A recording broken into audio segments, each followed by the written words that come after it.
What are the rules regarding when a green card holder can sponsor their son or daughter for a green card themselves?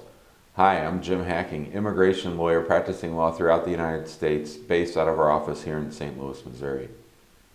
Green card holders often want to bring their children to the United States to be with them.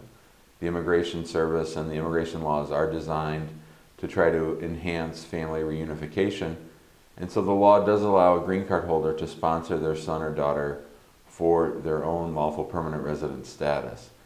It's a little bit different than the way it works when the petitioner is a U.S. citizen, so we thought we'd shoot this video to explain to you some of the differences in how the process works. So let's say you're a U.S.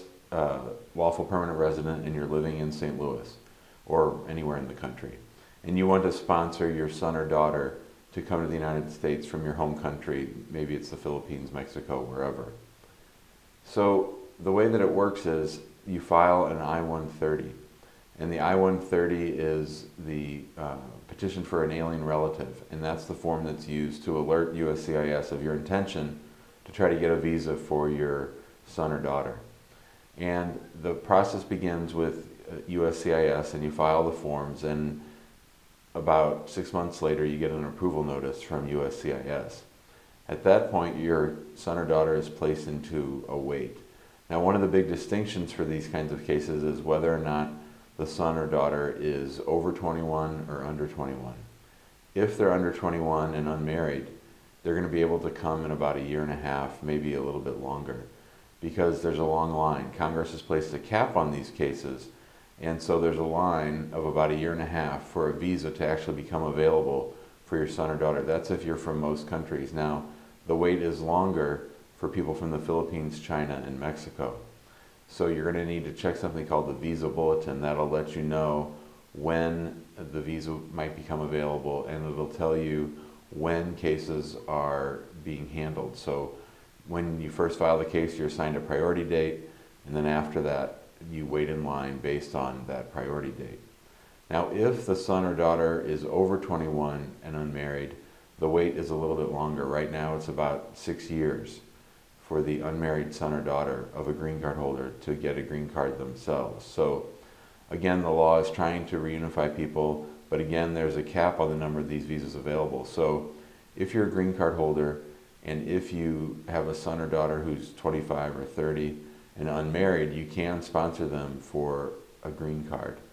But the wait is a lot longer if they're over 21. So it's really important when you're looking at this that if the person's about to become 21, that you really take action, because you want to get in on the earlier, shorter line. You don't want them to have to wait in the 6-year line if you can avoid it.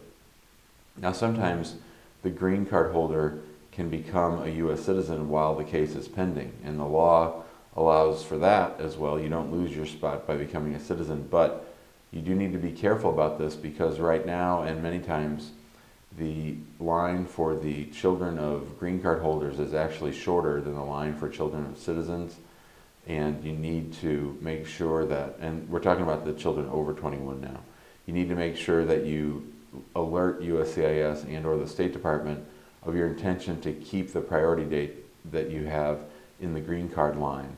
And this is sort of complicated, so we'd be happy to walk you through it, but basically, if you are a green card holder and become a citizen, if you just let things play out normally, your child would be placed into a line that's longer than it is for the children of a green card holder. So you can elect to basically freeze your spot as a green card holder and get your adult son or daughter to the United States a little bit faster.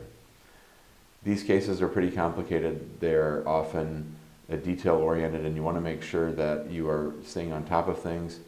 Because they take often a long amount of time, you want to make sure to keep your address updated, and you probably want to work with an immigration attorney who knows what they're doing with these cases. I would not recommend people filing most immigration cases, but especially these types of cases, without the help of a competent immigration attorney.